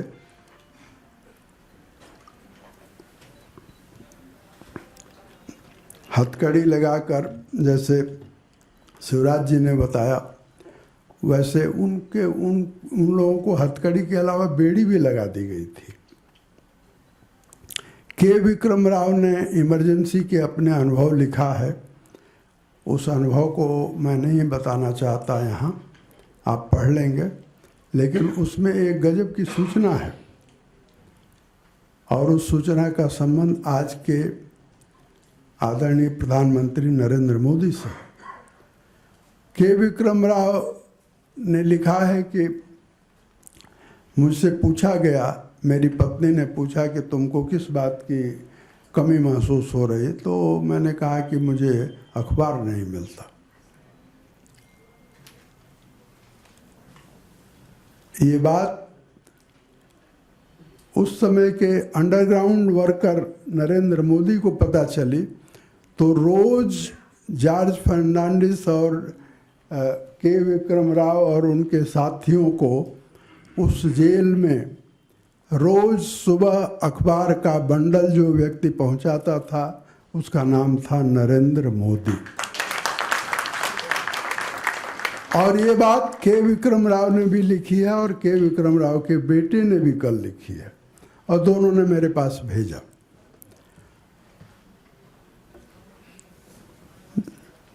तो जो लोग संविधान की प्रतियां दिखाकर और संविधान की रक्षा करना चाहते हैं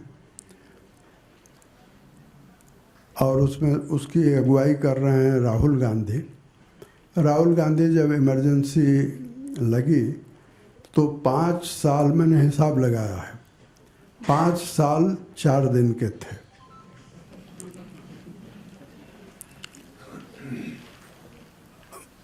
इस मंच से मैं सलाह दे सकता हूं, मुझे लगता है मैं उनको ये सलाह देना चाहता हूं कि आप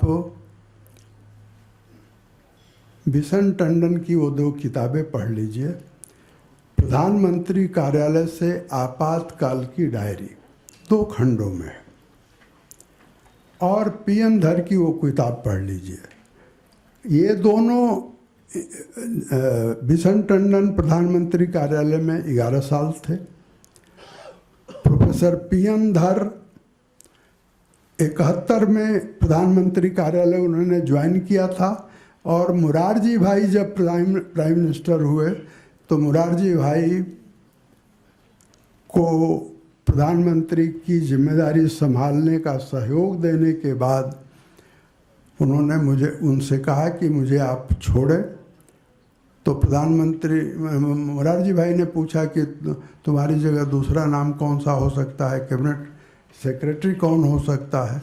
पीएन धर ने जो नाम बताए उसको मुरारजी भाई ने स्वीकार कर लिया। ऐसा प्रामाणिक व्यक्ति जब अपनी किताब में लिखता है कि इंदिरा गांधी जो जानकारी उन्होंने दी है, इमरजेंसी लगाने का फैसला अपनी कुर्सी बचाने के लिए इंदिरा गांधी ने किया, और इमरजेंसी के दौरान जो राज चला वो संजय गांधी का राज था। इसलिए उस दौरान एक शब्द प्रचलित हुआ, एक्स्ट्रा कॉन्स्टिट्यूशनल अथॉरिटी।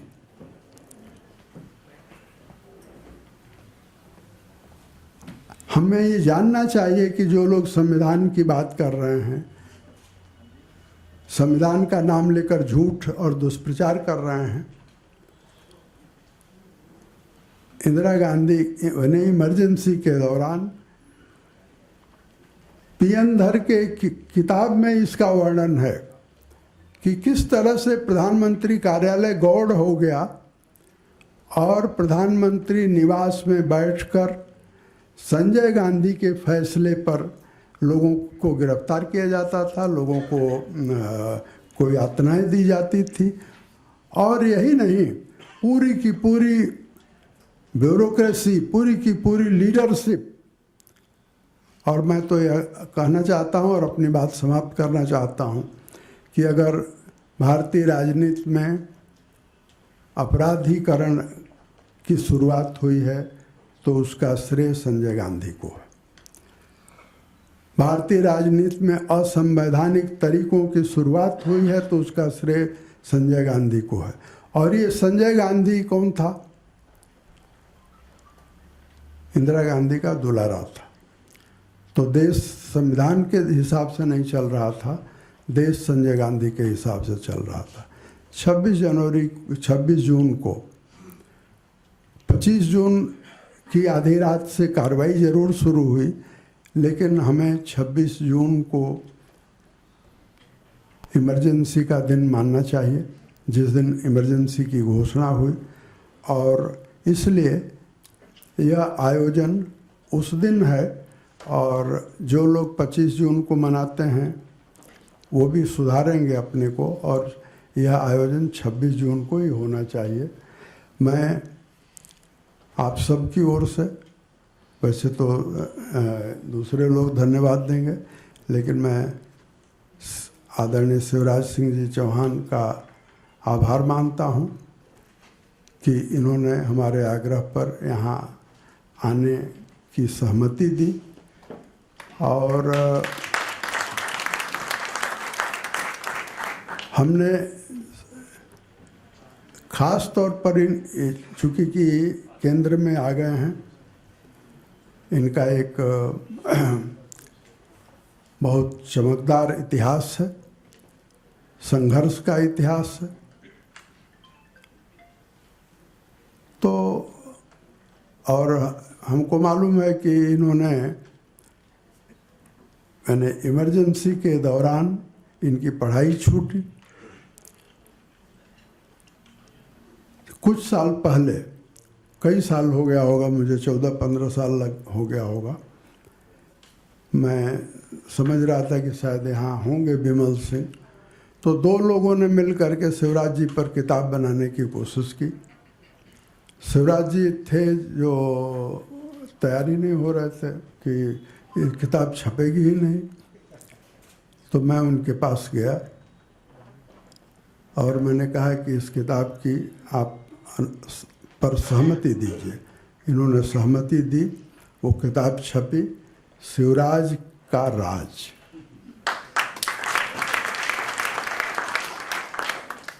उस किताब में इमरजेंसी के इनके किस्से भी हैं, जिसका थोड़ा सा वर्णन आपने किया। तो इमरजेंसी में जो व्यक्ति जिसके जीवन की शुरुआत संघर्ष से हुई है, तानाशाही के संघर्ष से हुई है, वह व्यक्ति हमारा मुख्य अतिथि है। अतिथि कहने का मतलब यह नहीं होता है कि आप बिना तिथि के आ गए हैं। अतिथि का मतलब ये होता है कि हम आपको सम्मान दे रहे हैं और आप सम्मान के लायक हैं। तो मैं अपनी बात पूरी करता हूँ। 2 मिनट और हम अपने मुख्य अतिथि जी से चाहूँगा। समाज में अच्छे कामों की अविरल धारा बहती रही। हम लोगों के बीच में जल जीवन धारा फाउंडेशन के अध्यक्ष और पश्चिम बंगाल से यहाँ पहुँचे सुनील पटवारी, जो अपने संसाधन से 10 तालाबों का वहाँ पुनर्निर्माण कराए हैं, उनको सम्मानित करें। न्यूज़पेपर्स सोसाइटी के अध्यक्ष आदरणीय राकेश शर्मा जी भी हम लोगों के बीच में हैं, उनका भी साल उड़ाकर सम्मानित करें। आदरणीय शिवराज जी। नई पीढ़ी भी संवाद, डिबेट, डिस्कशन और अपने अतीत से जुड़ी रहे, इसलिए इस कार्यक्रम में जो हम लोगों के साथ एक नौजवानों की टीम जुड़ी थी,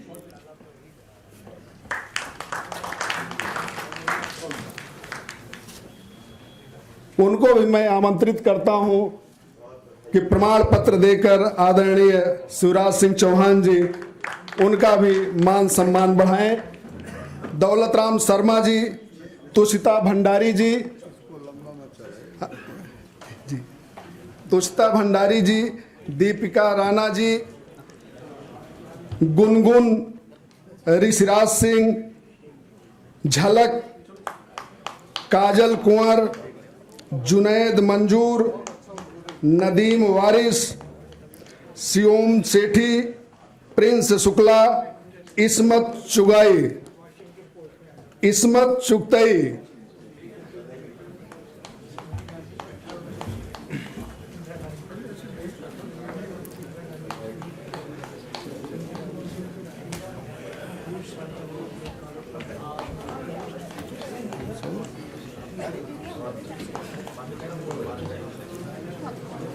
धन्यवाद ज्ञापन के लिए मैं आमंत्रित करता हूं महामना मालवीय मिशन के अध्यक्ष आदरणीय हरिशंकर जी से।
नमस्कार। आज़ाद भारत का सबसे काला अध्याय इमरजेंसी का आज का ये कार्यक्रम सफलतापूर्वक संपन्न हुआ और सफलतापूर्वक कार्यक्रम संपन्न होने पर धन्यवाद प्रस्ताव एक महत्वपूर्ण विषय होता है। तो इस अवसर पर मैं सिर्फ अपना ही ये बात रखूँगा कि इमरजेंसी आपातकाल की स्थिति 1975 26 जून 1975 को लगाई गई थी और 21 मार्च 1977 को ये समाप्त हुआ था। आज के 50 वर्ष के युवा जो इसके पहले नहीं पैदा हुए थे, उन्हें आजकल ये जानना जरूरी है कि कितनी यातना उस आपातकाल के स्थिति में दी गई थी, लोगों को कौन कौन सी तकलीफ़ें हुई थी, बोलने की आज़ादी समाप्त हो गई थी और समाप्त करने वाले वह लोग थे जो अहिंसा परमो धर्मा के पुजारी महात्मा गांधी का नाम लगा करके हिटलर का काम किया था। ऐसे अवसर पर आज का ये कार्यक्रम बड़ा सफल कार्यक्रम रहा। इस कार्यक्रम के मुख्य अतिथि मामा के नाम से प्रसिद्ध श्री शिवराज चौहान जी को सहृदय धन्यवाद देता हूँ। कहते हैं कि इतिहास दोहराया जाता है। श्रीमान शिवराज सिंह जी महामना मालवीय मिशन द्वारा वर्ष 2007 में आयोजित मालवीय जयंती कार्यक्रम में हमारे मालवीय स्मृति भवन में पधारे थे और मालवीय स्मृति भवन का उस समय निर्माणाधीन भवन था। आपकी उदारता आज भी मैं याद रखता हूँ कि आपकी उदारता आज भी मैं याद रखता हूँ कि आपने उससे मंच से जो 11 लाख का अनुदान 11 लाख का सहयोग दिया था, वो भवन दीनदयाल उपाध्याय मार्ग पर खड़ा है। मैं आपसे अनुरोध करता हूँ कि उस भवन में एक बार अवश्य आएँ। दीनदयाल उपाध्याय मार्ग पे मालवीय स्मृति भवन, आपका बहुत बड़ा सहयोग मिला था। 2007 वर्ष की बात है। दूसरा, हमारे राम बहादुर राय जी जिनके नेतृत्व में हमारा महामना बांग में प्रकाशित हुआ और उसका सफल लोकार्पण आदरणीय प्रधानमंत्री जी द्वारा विज्ञान भवन में पिछले 25 दिसंबर को एक भव्य कार्यक्रम में संपन्न हुआ। उसके लिए मैं राम बहादुर राय जी को विशेष रूप से धन्यवाद देता हूं और कृतज्ञता प्रकट करता हूं। श्री जितेंद्र कुमार जी विदेश से आकर के कार्यक्रम की शोभा बढ़ाया और हम लोगों को अपने ज्ञान से लाभान्वित किया। हम धन्यवाद देते हैं। राजकुमार भाटिया जी के प्रतिभा से हम सभी परिचित हैं। वो हमारे मालवीय स्मृति भवन में अक्सर आते रहते हैं और यहाँ और जो हमारे प्रज्ञा संस्थान के पदाधिकारीगण हैं, नरेंद्र मोदी अध्ययन केंद्र के पदाधिकारी हैं, मैं इन सबको धन्यवाद देता हूँ। महामना मालवीय मिशन के अनेक पदाधिकारीगण यहाँ उपस्थित हुए हैं। हमारे महामंत्री डॉक्टर वेद प्रकाश जी उपस्थित हैं, हमारे अन्वेष सक्सेना जी हैं, कई पदाधिकारी, अर्चना गुप्ता जी दिल्ली इकाई की अध्यक्ष हैं, प्रकाश गौतम जी हैं। बहुत बड़ी फौज है, हम ऑल इंडिया में फैले हुए हैं और मध्य प्रदेश से श्री पी.के. शास्त्री जी भी हमारे बीच में आए हुए हैं। हैदराबाद से मनोहर राव जी आए हुए हैं। अखिल भारतीय विद्यार्थी परिषद में आपने बहुत पुराना काम किया है, मैं सबको धन्यवाद देता हूँ। समाज सेवी श्री प्रमोद कुमार जी, महेश शर्मा जी, ये सब हमारे बीच में उपस्थित हुए। इंडिया इंटरनेशनल चेन के कर्मचारी जिन्होंने प्रत्यक्ष या परोक्ष रूप से सहयोग दिया, उनका मैं आभार प्रकट करता हूँ। सभी को पुनः धन्यवाद देता हूँ। नमस्कार।